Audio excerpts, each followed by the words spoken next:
Good morning. Today is September 12th.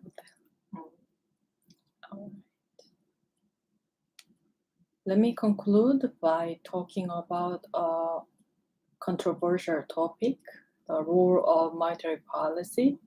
Many people have argued that another contributor to the housing bubble was the fact that the Fed kept interest rates low in the early part of the 2000s following the recession of 2001, when the economy got very weak and there was very slow job growth in 2001, and subsequently,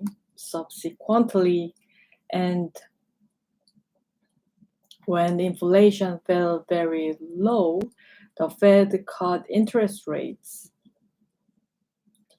In 2003, the federal funds rate got down to 1%. There are people who argue that this was one of the reasons that house prices went up as much as they did.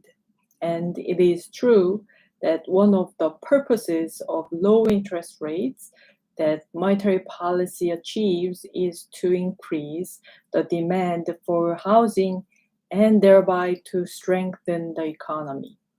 As I say, this is very controversial, and it is also very important, not only because we want to understand the crisis, but also because we want to think about what we should take into account when we formulate monetary policy in the future.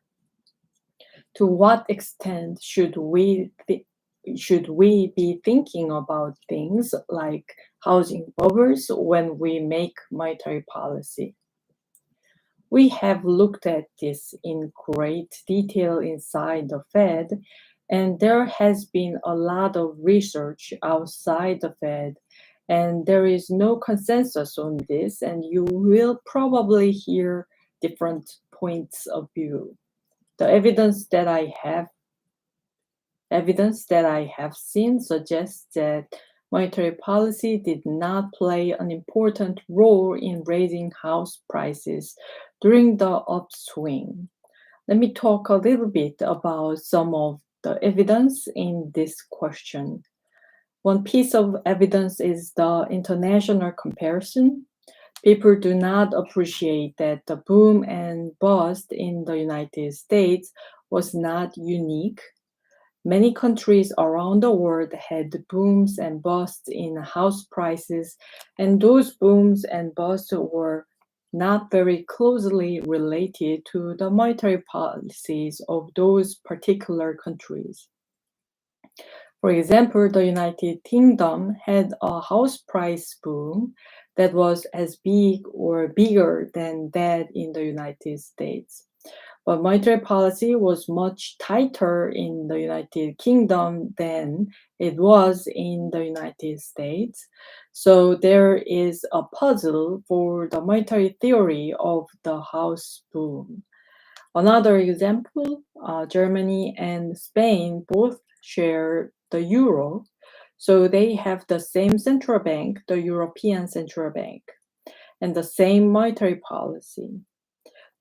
Germany's house prices remained absolutely flat throughout the entire crisis, whereas Spain had an enormous house price increase, considerably larger than that in the United States.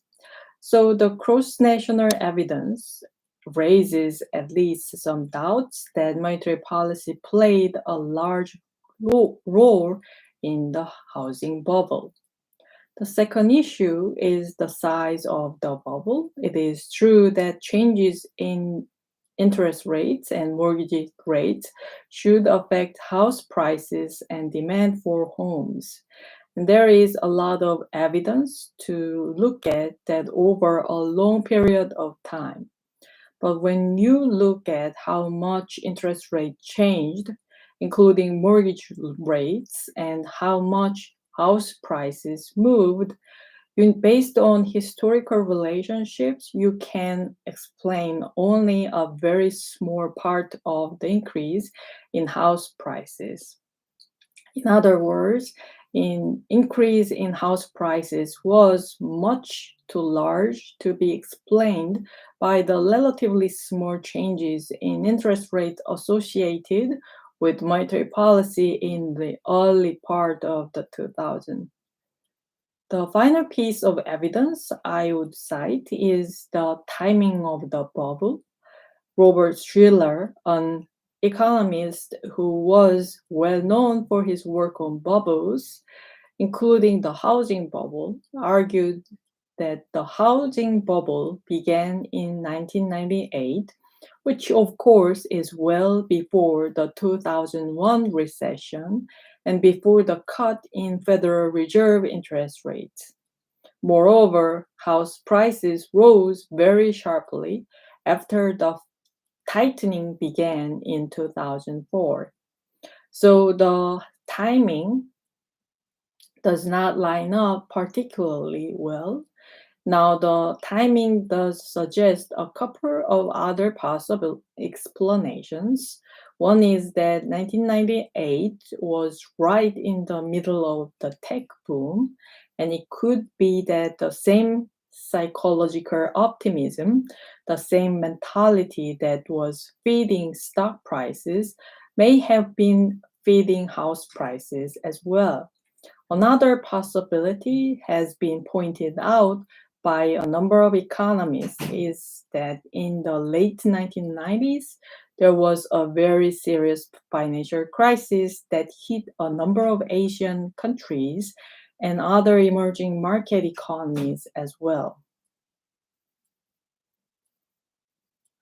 After that crisis was tamed, one response was that many emerging countries began to accumulate large amounts of reserves, which meant they had to acquire safe dollar assets.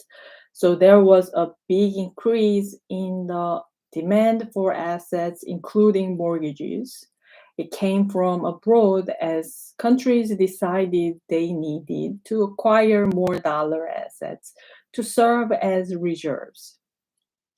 Interestingly, probably the strongest correlation across countries that you can find to house price increases is capital inflows, the amount of money coming in to buy mortgages and other assets that were perceived to be safe.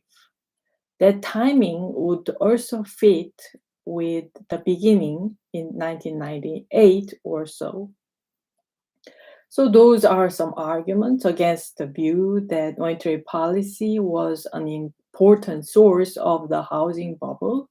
But I emphasize economists continue to debate this issue, which is a very important one because going forward, we have to think about the implications of low interest rates for the economy and the financial system. And in particular, currently, just out of caution, the Fed is doing a lot of financial and regulatory oversight to do the best it can to ensure that nothing is getting unbalanced in the financial system. What were the consequences of the crisis? The economic consequences were severe. Figure 18 shows a measure of financial stress. It is just an index that combines a variety of financial indicators that indicate that the financial system is under great stress. And you can see what happened in 2008 and 2009. A sharp increase in financial stress in the financial market. Figure 19 shows that the stock market plunged. The first decline in 2000 and the 2001 recession was a very large decline in tech stocks, but notice that the decline in the stock market in the more recent recession was even bigger than the one in 2000 and 2001.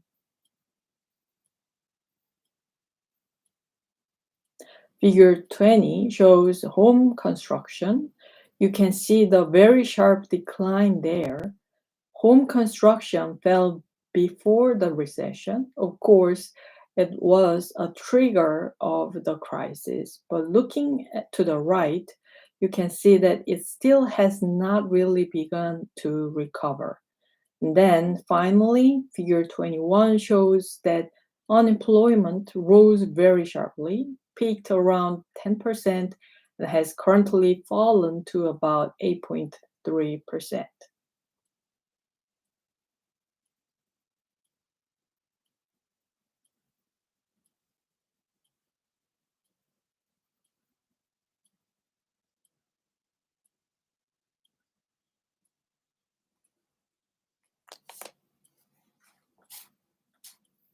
And there goes a discussion between student and Chairman Bernanke.